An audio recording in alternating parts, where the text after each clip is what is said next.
রাধে। দেখুন প্রিয় ভক্ত, বৃন্দাবনে হোলিতে কত আনন্দ। তো বৃন্দাবনে প্রথমে শ্যাম সুন্দর কৃষ্ণের মাধ্যমে এই হোলি শুরু হয়েছিল। একবার গোবিন্দ গিয়ে মা যশোদার কাছে বলেছিল, মাইয়া আমি কেন কালো আর রাধা এত ফর্সা?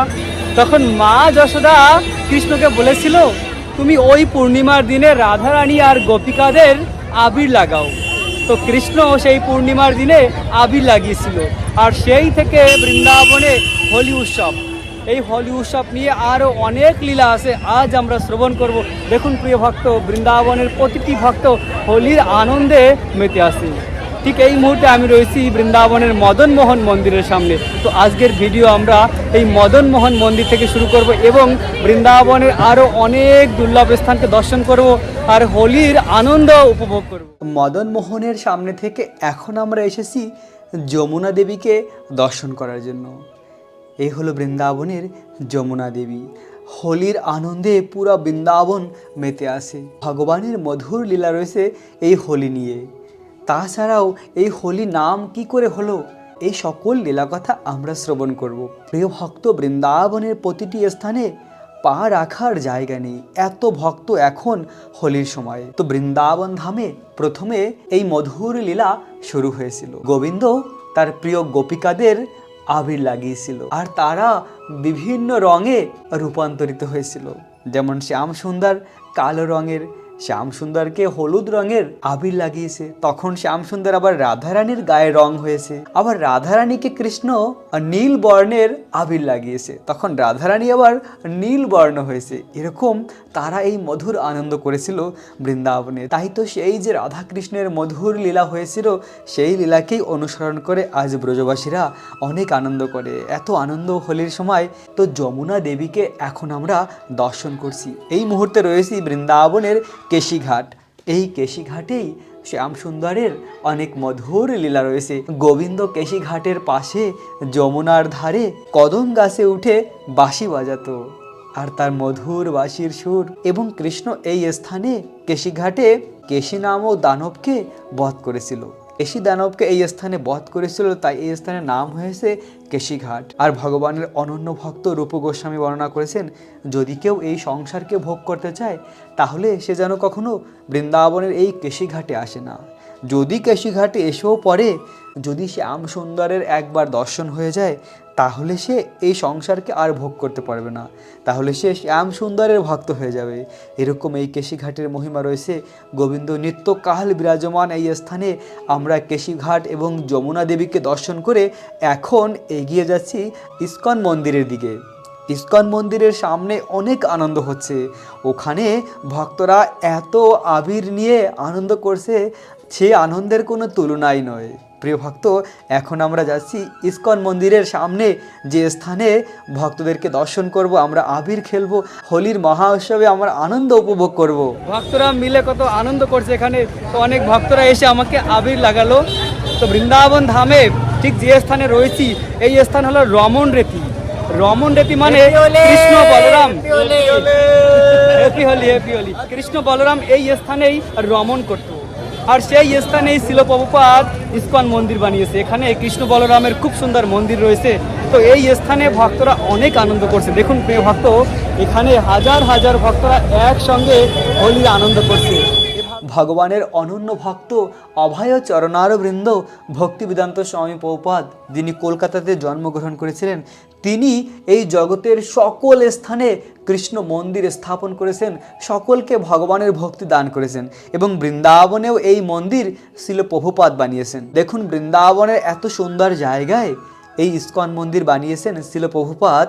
শাস্ত্রে বর্ণিত রয়েছে এই স্থান হলো রমন রীতি। যমুনার থেকে কিছুটা দূরেই রয়েছে এই রমন রীতি। এই স্থানে কৃষ্ণ বলরাম এসে রমন করত, তাদের বিহার স্থল এবং গাভীদের পালন করত। যেহেতু এই স্থানে গাভীদের পালন হতো, তাই এই মন্দিরের পিছেই রয়েছে বিশাল বড় গোশালা, ইস্কনের গোশালা। কত সুন্দর! এই মন্দিরের নাম হলো কৃষ্ণ বলরাম মন্দির। এবং এই মন্দিরের সামনেই ভক্তরা দেখুন আবির নিয়ে কত আনন্দ করছে। হোলি উৎসব, এই হোলি উৎসবের অপার মহিমা রয়েছে। তো দেখুন প্রিয় ভক্ত, হোলি উৎসবে ভক্তরা এত আনন্দ করছে, এত আনন্দ করছে যে বৃন্দাবনের যে রাস্তা তাও রাঙান্বিত হয়েছে রঙের মাধ্যমে। আর কত ভক্ত একসঙ্গে হয়েছে এই দিব্য আনন্দে। তো প্রতি বছর গৌর পূর্ণিমার সময় বৃন্দাবনে এই হোলি উৎসব হয়। এই হোলি উৎসব এতই প্রচলন যে শুধুমাত্র বৃন্দাবন নয়, দিল্লি এছাড়া বাকি অনেক শহর, এমনকি ভারতের বাইরেও এই মহা উৎসব ছড়িয়ে পড়েছে। কেননা বৃন্দাবন ধামের এমন মহিমা, বৃন্দাবনে যা শুরু হয় তা পুরো জগৎ গ্রহণ করে। যেমন বৃন্দাবনে শ্যামসুন্দর কৃষ্ণ বলেছিল সকলকে গিরিরাজ পরিক্রমা করতে, তাই এই জগতের সকলে গিরিগোবর্ধন মহারাজের পরিক্রমা করে। গোবিন্দ এই বৃন্দাবন থেকে যে লীলা করেছিল সেই লীলাভূমিতেই আজ এক অপ্রাকৃত আনন্দের উৎসব মেতেছে।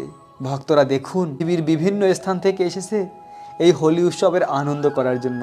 এই সুন্দর রমণ রীতিতে কৃষ্ণ বলরাম রমণ করত, গাভীদের পালন করত এবং কৃষ্ণ সখাদের নিয়ে অনেক আনন্দ করেছে। আর সেই স্থানে শিল প্রভুপাদ সুন্দর মন্দির বানিয়েছে। আর শিল প্রভুপাদের নিজের হাতের প্রাণ প্রতিষ্ঠিত বিগ্রহ এখন আমরা দর্শন করব। ইস্কন মন্দিরের ভিতরে এখন আমরা প্রবেশ করব। এই হলো ভগবান রাধা আর কৃষ্ণ। এই রাধা কৃষ্ণের নাম হলো রাধা শ্যাম সুন্দর। তো রাধা শ্যাম সুন্দরকে এখন আমরা দর্শন করতে পারছি। দেখুন প্রিয় ভক্ত, এই রাধা শ্যাম সুন্দরকে স্বয়ং ভগবানের অনন্য ভক্ত শিল প্রভুপাদ প্রাণ প্রতিষ্ঠা করেছেন। ভগবানের এত সুন্দর রূপ দর্শন করলে এই জীবন আমাদের ধন্য হয়। তাই তো বলা হয় ত্রিভুবন কমনম তমাল বর্ণম রবিকর গৌরম বরহাম বরহাম দধে বপু আলোক কুলো আবৃতা ননার্জম বিজয় শখের অতিরাস্তা মে অনবদ্ধা। ভীষ্মদেব এই প্রার্থনা করেছিল ভগবানকে দর্শন করে যে হে ভগবান, ত্রিভুবন কমনম, এই ত্রিভুবনে তোমার থেকে সুন্দর আর কেউ নেই, আর তোমার গায়ের রং হলো তমাল বর্ণম। আর সেই সুন্দর রূপকে এখন আমরা দর্শন করলাম রাধা শ্যাম সুন্দরকে। জয় জয় রাধা শ্যাম সুন্দর ভগবান কি। তপ্ত কাঞ্চন গৌরঙ্গী রাধে বৃন্দাবনেশ্বরী বিশ্বভানু সুতে দেবী প্রণমামি হরিপ্রিয়ে। বিশ্বভানু নন্দিনী শ্রীমতী রাধা রানী কি, বৃন্দাবনেশ্বরী রাধা রানী কি।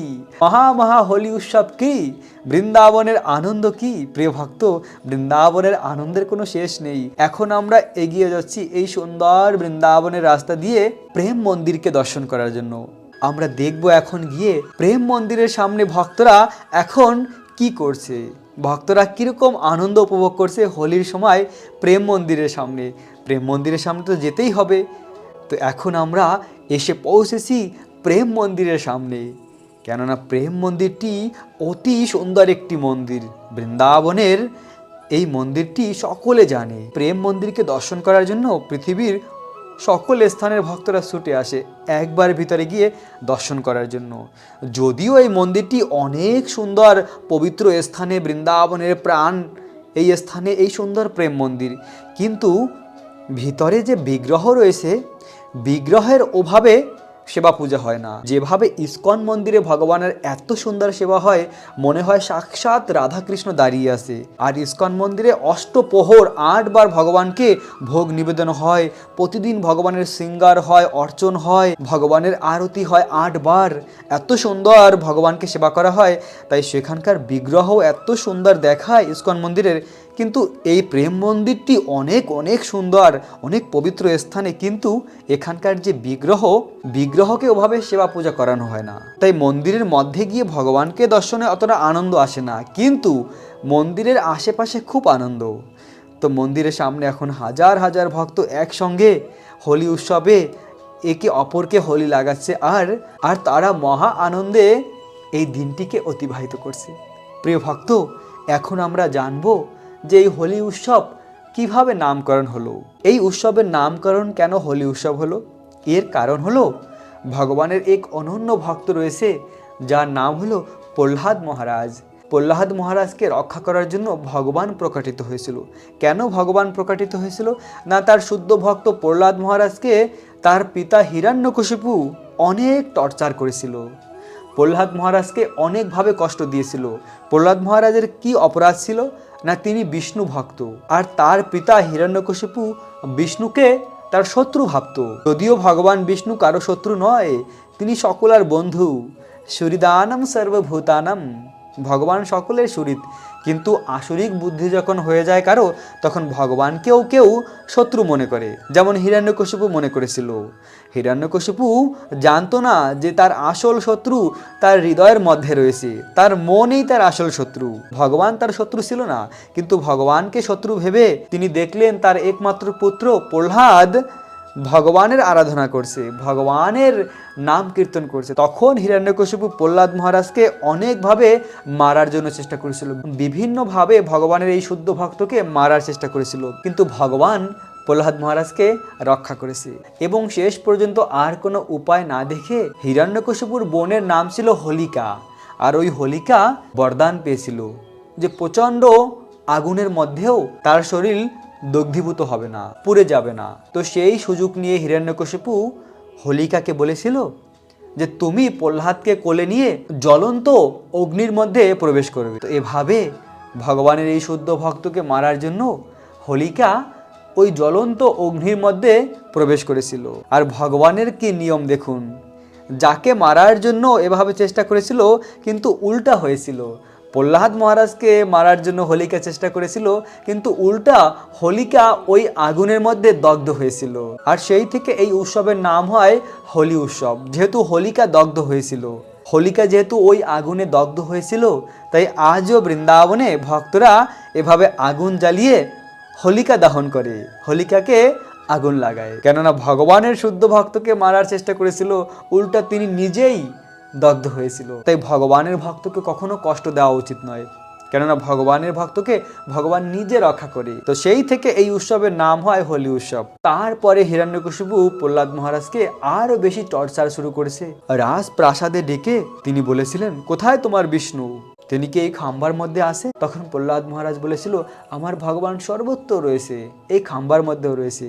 তো ভগবান তখন ওই খাম্বার মধ্যে থেকে প্রকাটিত হয়েছিলেন, কেননা হিরণ্যকশিপু এত অপরাধ করেছে, এত অপরাধ করেছে, এত কষ্ট দিয়েছে তার ভক্তকে। তখন ভগবান আর প্রকট না হয়ে থাকতে পারে না, তখন ভগবান প্রকাটিত হলেন। ভগবান নৃসিংহদেব, জয় ভগবান নৃসিংহদেব কি! ভগবান নৃসিংহদেব হলেন ভক্ত বৎসল, ভক্ত রক্ষক। সকল ভক্তকে রক্ষা করে কে? ভগবান নৃসিংহদেব। তাই তো বলা হয় এই নৃসিংহ ভগবানের কাছে ভক্তদের সবসময় প্রার্থনা করা উচিত। ভগবান নৃসিংহদেব খুব দয়ালু। কয়েকদিন আগেই মায়াপুর ধাম থেকে ভগবান নৃসিংহদেবকে দর্শন করে এসেছে। তিনি ভক্তের প্রার্থনা সঙ্গে সঙ্গে শ্রবণ করেন এবং ভক্তের মনের কষ্টকে দূর করেন। এটা আমার প্র্যাকটিক্যাল অভিজ্ঞতা। ভগবান নৃসিংহদেবকে প্রার্থনা করে আমি সঙ্গে সঙ্গে ফল পেয়েছি। ভগবান নৃসিংহদেবের কাছে হৃদয় থেকে যখনই প্রার্থনা করি, ভগবান নৃসিংহদেব আমাকে রক্ষা করেন। তাই আপনাদের সকলকে অবশ্যই রক্ষা করবে প্রিয় ভক্ত। আপনারা সকলে ভগবান নৃসিংহদেবের কাছে প্রার্থনা করুন, আপনাদের সকল বিপত্তিতে ভগবান রক্ষা করবেন, যেমন প্রহ্লাদ মহারাজকে করেছিলেন। তো প্রহ্লাদ মহারাজের সেই লীলা থেকে আজও এই উৎসবের নাম হয় হোলি উৎসব, হোলিকা দহনের মাধ্যমে। প্রিয় ভক্ত, আজ আমরা হোলি উৎসবের এই অপ্রাকৃত বৃন্দাবন ধামের বিভিন্ন পবিত্র স্থানকে দর্শন করলাম এবং অনেক আনন্দ করেছি। আপনারা যে যেখানে আসেন ভগবানকে আবির লাগান, ভগবানকে আবির লাগিয়ে সেই প্রসাদী আবির আপনারা নিজেরা লাগাতে পারেন। কিন্তু ভগবানের প্রসাদী আবির আমাদের চরণে যেন না লাগে। আমরা মুখমণ্ডলে কিংবা মস্তকে ভগবানের প্রসাদী আবির লাগাতে পারি, কিন্তু চরণে যেন আমাদের না পড়ে। তো ভগবানকে নিয়ে এই আনন্দ উৎসব করতে হয়। ভগবানকে বাদ দিয়ে কোনো কিছু করলে সেটা মায়া, আর ভগবানকে নিয়ে যদি আমরা কিছু করি সেটা হলো ভক্তি, প্রেম ভক্তি। তাই ভগবানকে নিয়ে ভগবানের লীলা স্মরণ করে ভগবানের ধামকে দর্শন করে করে এই হোলি উৎসব উদযাপিত করুন। আপনাদের সকলকে বৃন্দাবনের হোলি উৎসবের অনেক অনেক শুভেচ্ছা, অভিনন্দন। রাধে রাধে।